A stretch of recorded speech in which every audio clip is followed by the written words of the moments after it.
오늘 본문의 말씀은 이 아닥사스다 왕의 허락을 받은 이 느헤미야가 예루살렘에 도착해 성벽 건축을 착수하기 전에 행했던 이야기를 우리에게 말씀해 주고 있습니다. 본문을 통해 하나님의 일을 하기 전에 이 그리스도인들이 무엇을 어떻게 준비해야 되는지 이 점에 대해서 몇 가지 교훈을 찾고 적용해 보기를 원합니다. 첫째는 하나님의 일을 행할 때는 반드시는 아니지만 대부분 방해와 고난도 예고되어 있다는 점을 먼저 인지해야 한다라는 점입니다. 본문 9절에 보시면 느헤미야가 왕의 허락을 받아 예루살렘 재건을 위해 가고자 할 때 10절에서 어떻게 바로 반응이 나왔냐면 예루살렘에 거주하여 권력을 행사했던 호론 사람 산발락과 암몬 사람 도비아의 반응을 우리에게 알려줍니다. 10절에 보시면 호론 사람 산발락과 종이었던 암몬 사람 도비아가 이스라엘 자손을 흥황하게 하려는 사람이 왔다함을 듣고 심히 근심하더라. 또 19절에도 보면은 호론 사람 산발락과 종이었던 암몬 사람 도비아와 아라비아 사람 게셈이 이 말을 듣고 우리를 업신여기고 우리를 비웃어 이르되 너희가 하는 일이 무엇이냐 너희가 왕을 배반하고자 하느냐 하기로. 느헤미야는 이들의 이러한 반응을 예견치 못하진 않았을 겁니다.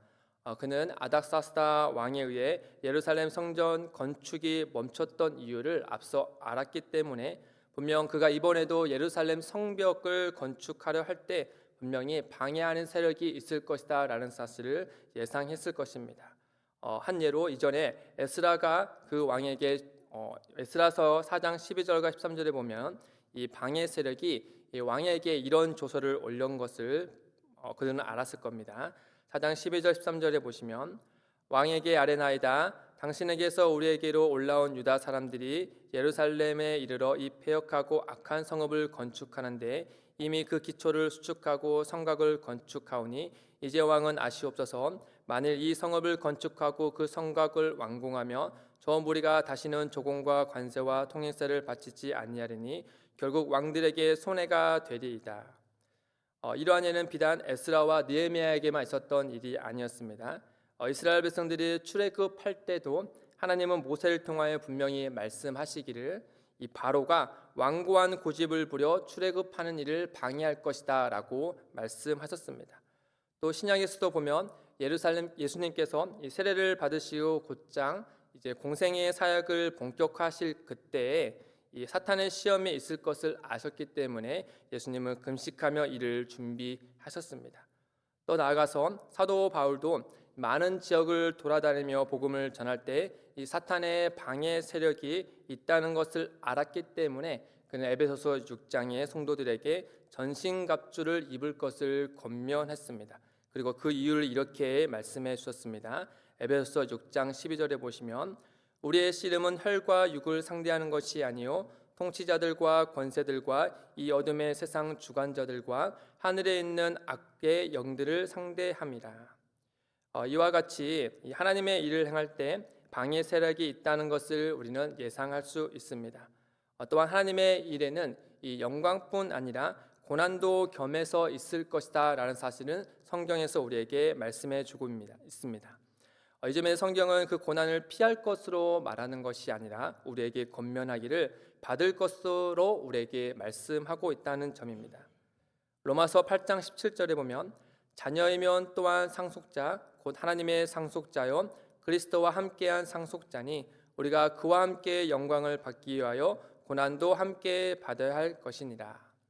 정리하면 하나님의 일을 행할 때 하나님은 우리를 통해 영광을 받으시지만 그 영광으로까지는 여러 방해 요소와 고난 등을 거치게 된다는 점을 우리에게 알려준다라는 것이죠. 또 어쩌면 이 영광이라는 것은 이 고난을 통해서 드러나는 것이다라는 점을 우리에게도 알려줍니다. 빌립보서 2장에 의하면 우리 주 예수 그리스도께서도 십자가의 죽으심으로 그 고난을 당하신 이후에 하나님께서 뭐라고 말씀하셨냐면 그를 지극히 높여 모든 이름 위에 뛰어난 이름을 주셨다라고 말씀해 주고 있습니다. 이를테면 이와 같은 이야기로 우리가 받을 수 있을 것 같습니다. 육아를 하는 한 어머니가 이런 말을 했습니다. 아이를 키우면서 너무 고됐지만 행복하다라는 것을 한 문장으로 이렇게 표현했는데 이 편안을 내주고 행복을 산다라는 말로 표현했습니다. 이런 것처럼 우리가 하나님의 일을 행할 때 하나님의 영광과 기쁨을 우리는 바라지만 그에 앞서서 이런 방해 세력과 고난을 거치게 된다는 점을 성경은 우리에게 말씀해 주고 있다는 것이죠. 이처럼 먼저 하나님의 일을 행할 때는 이 방해와 고난이 예고되어 있다는 사실을 우리는 알아야 하며 또 그 알은 우리로 하여금 더 철저하게 하나님의 일을 준비하도록 우리를 인도합니다. 그런 점에서 다음으로 느헤미야는 하나님의 일을 매우 신중하게 접근했다라는 점을 우리에게 오늘 본문이 말씀해 주고 있습니다. 어떻게 신중하게 접근했느냐? 먼저 그는 하나님께서 자신에게 주신 이 비전을 아무에게도 말하지 않았습니다. 2장 12절에 보시면 내 하나님께서 예루살렘을 위해 무엇을 할 것인지 내 마음에 주신 것을 내가 아무에게도 말하지 아니하고, 그리고 조용히 무너진 예루살렘 성벽을 두루 다니면서 직접 현장의 상태를 살펴보았습니다.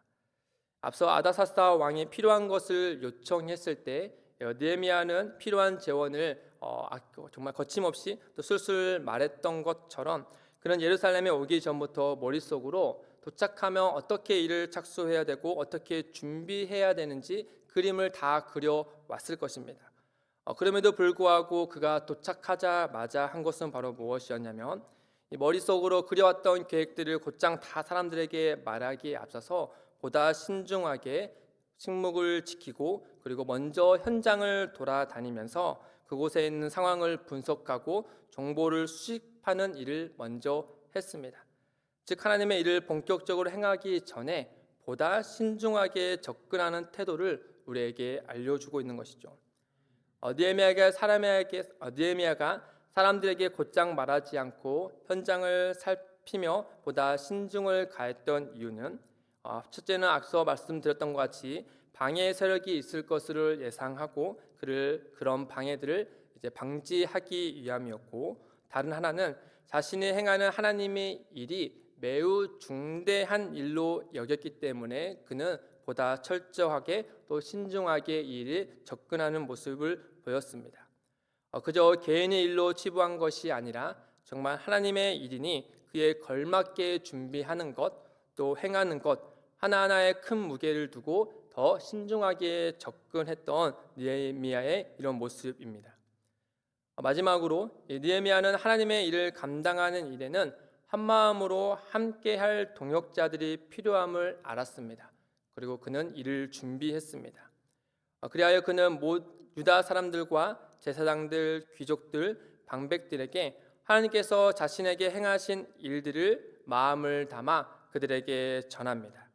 느헤미야 2장 17절 18절 말씀해 보시면 후에 그들에게 이르기를 우리가 당한 공경은 너희도 보고 있는 바라.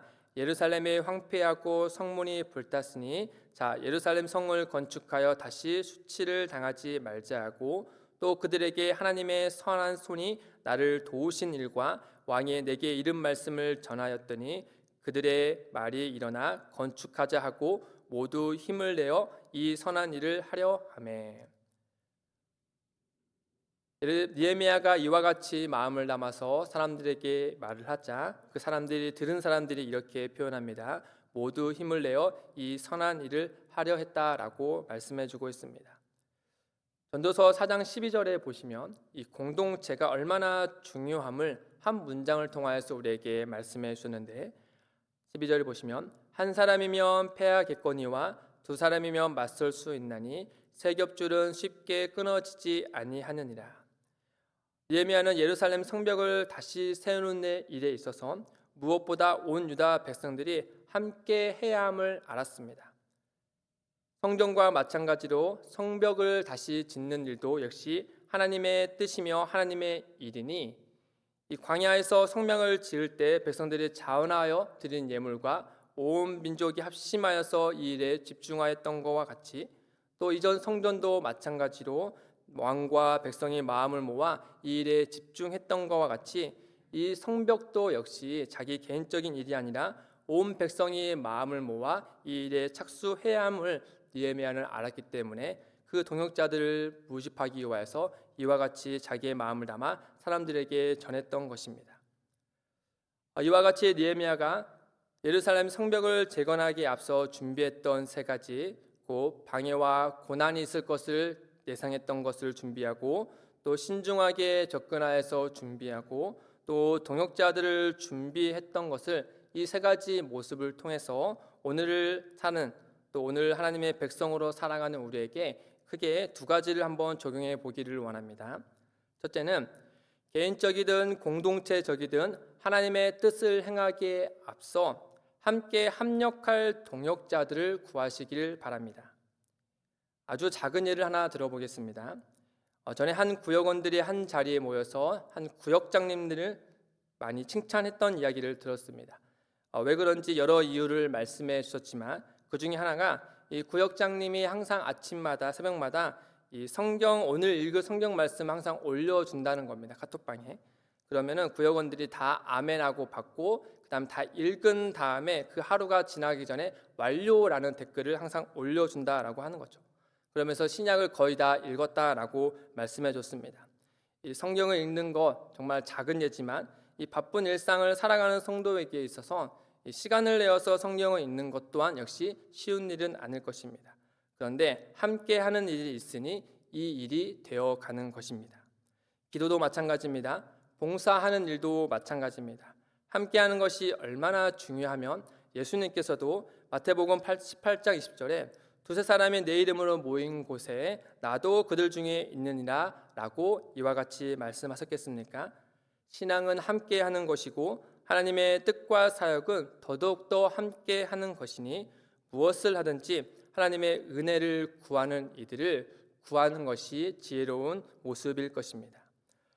둘째는 하나님의 일을 행할 때는 영적인 방해 세력과 이 고난이 예고되어 있다는 것을 알고 앞서서 이를 이겨내기 위하여 우리는 준비해야 합니다. 어떻게 준비할 것인가? 오늘 본문의 말씀을 보여 생각해 보면 하나는 우리가 품고 하는 일이 하나님이 내게 허락해 주신 것으로 받아들이는 자세입니다. 느헤미야는 12절에 내 하나님께서 예루살렘을 위해 무엇을 할 것인지 내 마음에 주신 것을 이라고 말하면서 이 일이 하나님께서 내게 주신 것을 받아들이고 확신했습니다. 이렇게 우리가 하는 일이 하나님의 선하신 뜻을 따른 일로 여기고 순종할 때면 우리는 영적인 방해와 고난을 두려움의 대상으로 여기는 것이 아니라 오히려 기도와 순종으로 넘어야 할 장애물 정도로 여기게 된다는 것입니다. 더불어서 다른 하나는 하나님의 선하신 손이 우리를 돕는다는 것을 확신하는 것입니다. 2장 18절 상반절에 그들에게 하나님의 선한 손이 나를 도우신 일과 또 20절 상반절에 내가 그들에게 대답하여 이르되 하늘의 하나님이 우리를 형통하게 하시리니. 이 나라는 한 사람을 생각하면 참으로 이 영적인 방해와 고난에 참 많이 취약한 연약한 존재임이 분명합니다. 이 조롱하는 세력과 또 방해하는 세력의 이야기를 들을 때면 마음과 행동이 위축되기 마련이고 또 갑작스러운 고난이 닥치면 모든 걸 자포자기하고 낭망할 수밖에 없는 연약한 존재가 바로 나라는 존재입니다. 그러나 그런 연약한 존재임에도 불구하고 우리 주 하나님께서 그의 아들 예수 그리스도를 통하여서 우리를 자녀 삼아 주시고 항상 함께하여 주시고 선한 손으로 우리를 도우신다라는 사실을 확신한다며 우리는 그 무엇을 두려워하지 않을 수 있습니다. 따라서 성도는 하나님의 자녀로서 일상을 살아갈 때 여러 어려운 일을 봉착할 수 있다는 것을 부인하지 않고 인정하되 허나 거기가 끝이 아니라 하늘의 하나님께서 우리의 삶을 형통케 하신다는 믿음을 가져야 하는 것입니다. 그 믿음을 요한일서 5장 4절에서 이렇게 표현합니다. 무릇 하나님께로부터 난 자마다 세상을 이기느니라. 세상을 이기는 승리는 이것이니 우리의 믿음이 믿음이니라. 아멘. 사랑하는 성도 여러분, 일상의 작은 부분에서부터 교회 사역에 이르기까지 우리는 하나님의 존귀한 백성으로서 하나님 나라의 일을 감당하는 자들입니다. 하나님의 뜻을 따라 이 땅에서 백성으로 살아가는 모든 순간들이 하나님의 영광을 위한 모습들이어야 하는 것이죠. 그렇기 때문에 하루의 시작 전 우리가 새벽을 깨워 하나님께 기도하며 준비하는 이 시간은 매우 중요합니다. 오늘 새벽에 기도하실 때 하나님께서 우리 각자에게 주신 오늘의 삶을 하나님의 나라와 또 하나님의 영광을 위한 삶이 되도록 말씀과 기도로 준비하시고 우리의 삶이 하나님께서 성령으로 함께 하심을 더욱더 확신하며 나아가시길 주님의 이름으로 소망합니다. 함께 기도하겠습니다.